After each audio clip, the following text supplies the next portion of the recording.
My name is Mighty Beard, and we are back here once again for another session of DM prep. And today we are going to be preparing the Fortunate Son Part 3, which is basically re-entering into the cave on Storm Island. Now, we are recording this about an hour or so before we actually go live. So just so it's fresh in our memory. And yeah, uh, last session was a tricky one. So on the ship, they had defeated the gnolls. They found that a few of the ship's crew had become undead. They ended up leaving the wreckage of the Fortunate Son and heading to the island to see if they could find any survivors. They did see a camp. Once there, they saw that the camp was set up and prepared, but it seemed like everyone had traveled up north from the camp and entered into a cave. And in that cave, they basically started to see some dead sailors, and seemed like the sailors were collecting quartz. And the majority of the party started walking through. Mora was ahead of everyone. But then Draco, our artificer Warforged, decided to pick up some quartz and almost had the same fate as these sailors, as he got surrounded. And yeah, it was a bad day, but they were able to pick up, they were able to survive, take out these golems, these crystal golems that we've got, or quartz golems. Unfortunately, though, that's as far as the party got, was this first room, except for Mora. And Mora had traveled all the way through. Basically found some more dead sailors in here, some with rocks, huge boulders crushing them, and also saw maybe a trail of blood that led into where this cave-in is. So potentially there are some survivors behind. And then ended up heading down to this cave where there was some wackiness going on with a dead sailor who was basically being puppeteered. And yeah, but because of all the violence and the big crashes and big sounds, the guardian, the cave guardian, ran out, yelled at Mora. Mora left. She ran, but by the time that she got out, that's when the majority of the fight had finished, and everyone had escaped except for Mora. And just as Mora passed the threshold, another cave-in happened. So what went wrong? I mean, looking at my notes from last time, we kind of followed the general vibe that as soon as they entered in, they'd find the dead sailors, and then as soon as they picked up or interacted with the quartz, that's when the attack would happen. Now, if they all continued on ignoring that, then we probably would have been able to finish this entire cave the last session. The mistake that was made wasn't the fact that Draco had picked up the quartz. It was the fact that Draco picked up the quartz, got hit, but instead of retreating to the exit or retreating to where the rest of his party was, he went back in. He went back into this corner, and the quartz golems here were only interested in him. So he separated himself from the party and paid for it. So the primary mission for this piece of it was to go into the cave, really go to the campsite and see if they could locate any survivors. They followed the trail that the survivors left into this cave, and pretty much like all the party has seen so far is dead bodies, except for Mora. Mora has somewhat reason to believe that there are some survivors behind this cave-in. However, they have decided to retreat. They're going to head back to the ship, and the point of that is they're all pretty beaten up. So the initial fight with our with the gnolls and the undead on the ship used up some resources, and then this room used up some resources. So they are drained on spells, except for Shinichi, and and really Mora. Yeah, Mora's okay. One first level left, two second level yet. So Mora is okay. She didn't experience this fight, so it's technically she's okay. But yeah, their thought is let's head back to the ship, regroup, and hopefully convince the ship to stay another day. So I've got, as far as reminders, yeah, the party is deciding whether or not to head back to Sedund. And if they stay in the island, they're going to need to convince Captain Brander and the Dawn Chaser to stay another day. Realistically, though, in my mind at least, it's unlikely that she would, because it's Storm Island. They're right off the coast.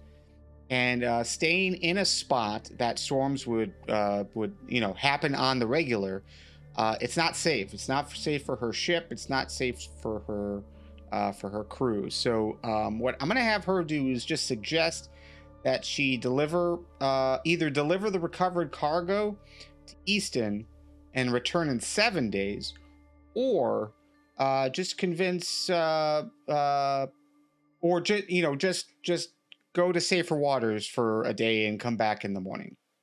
And realistically, if Mora hadn't seen the blood trail that led into the caved-in room, again, giving her reason to believe that there might be survivors here, I don't think the ship would be concerned. I think the ship would, they came to get the artifact and to confirm whether or not there are survivors.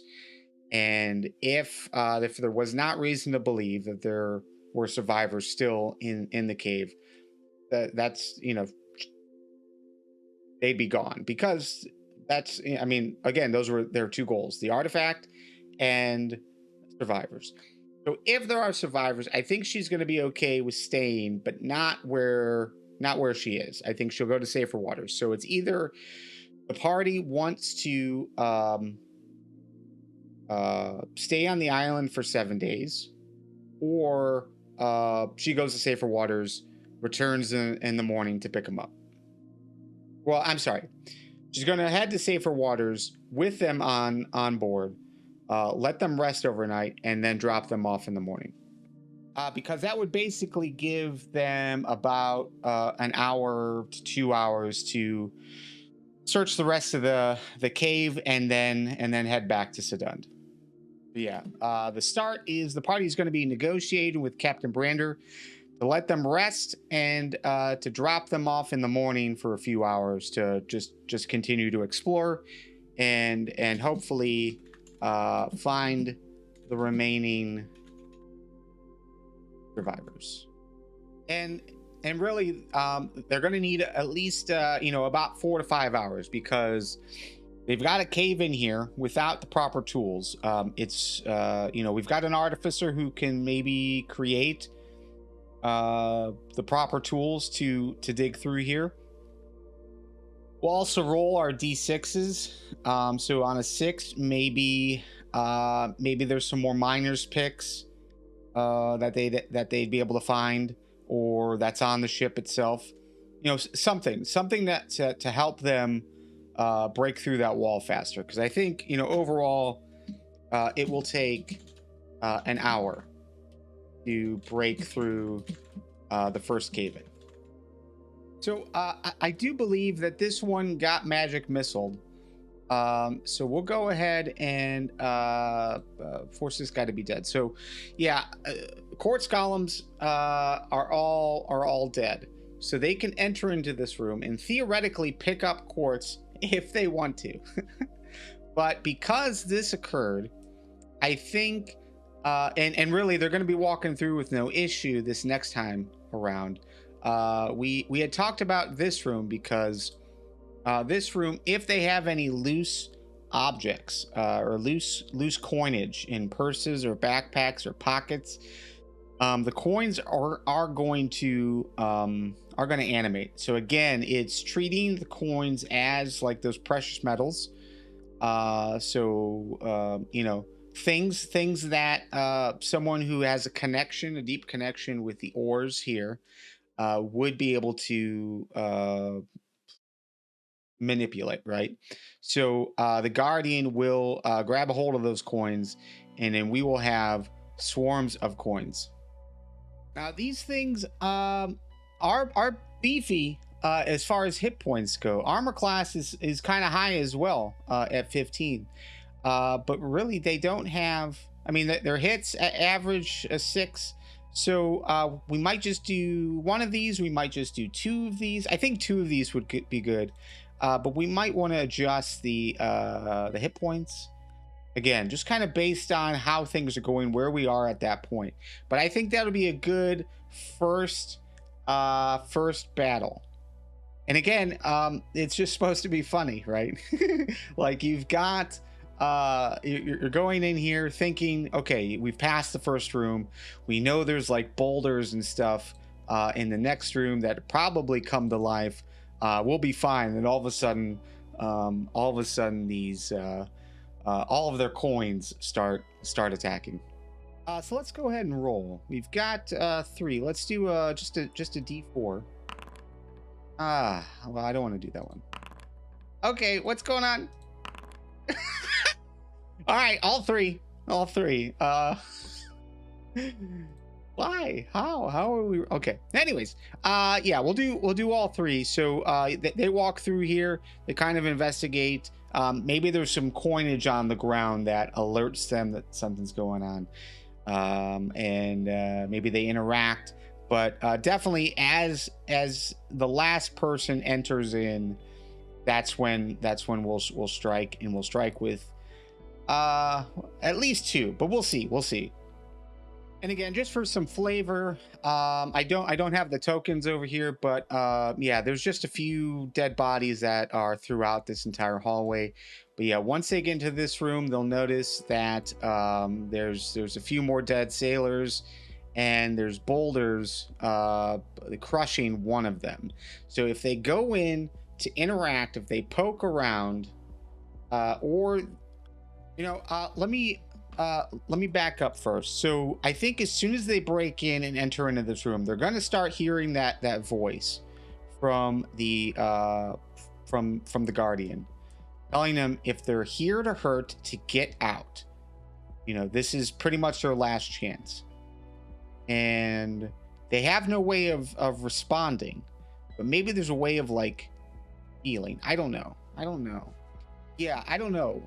If there's a passive way to tell, for them to illustrate that they're here to help, maybe using some healing on these quartz wounds in here could be useful. But again, we'll just play that one by ear. But yeah, they're going to hear that voice, and this will be like their first test is with the coins. So if they fight the coins, then maybe that's a negative. But if they run away and continue in and avoid the conflict, that might be something. In here, though, yeah, if they interact, pick up quartz, interact with bodies at all, then I think the boulders will attack these rolling stones. Again, 50 hit points. Armor class is lower than the coins, but their hit is softer as well. If they just come through the entrance, move all the way through, and reach down here to speak with this with the guardian, I think that would be probably the best course of action. But we're gonna play it by ear. I'm gonna leave all possibilities on the table, but I think that would be like based on what they know. They know the cave is hurting. They know there's a guardian here that's protecting it. You would think that they would come straight to the guardian to parlay. But we'll see. Another thing to consider is that if they run in here just to get survivors and not parlay, If they try to go through here again without communicating to our guardian, we might have the boulders come out and attack them here. I think that would make sense. Because the guardian has imprisoned them for harming her, right? Like harming the cave. So if they try to break them out, there's consequences to that. So, but yeah, we'll say, you know, if they don't parlay, first and try to enter in, she will attack with boulders. And then luckily we've got our notes from last time. So yeah, so if they try and dig through, they'll find five survivors in rough condition, and in the guardian room, she'll request help on healing itself. If they return the quartz into the wound and heal it with whatever method they come up with, that'll be good. And we have these notes here. You know, attacking the guardian, that's bad. You know, that's very bad. Potential TPK, depending on scenario. But yeah, the guardian's already hurting, but we'll fight to defend itself. The goal is a peaceful resolution, and again, they can easily help it by returning quartz into the wound, maybe using some healing magic. Healing potion would suffice in this case.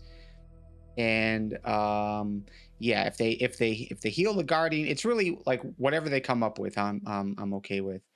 But yeah, basically they're gonna have some kind of conversation, which is going to lead up to the staff. So the staff that Swamp holds is very powerful, and she's going to learn its abilities with time.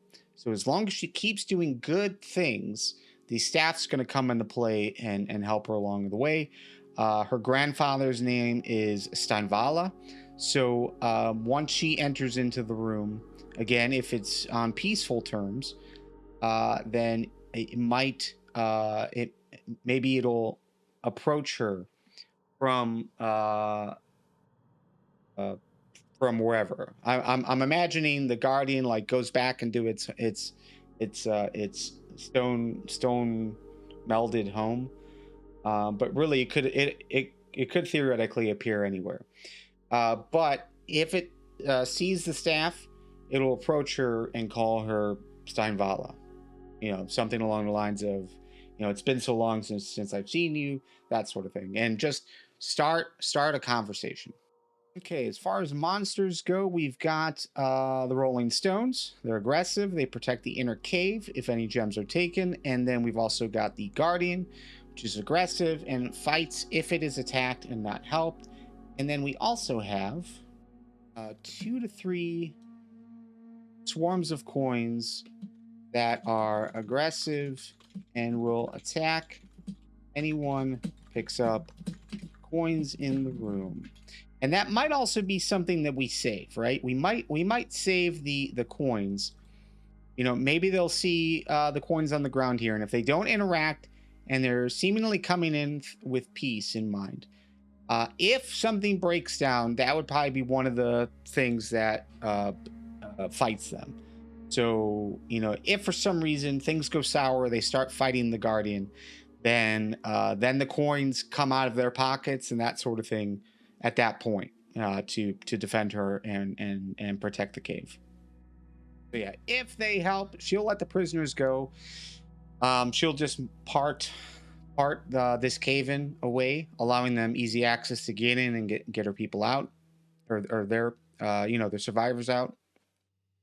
But I mean, like the main point is to build into Swamp's background.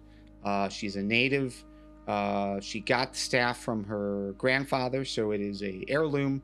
And in my mind, I think the staff is going to be a bigger deal later down the road. But yeah, we're going to use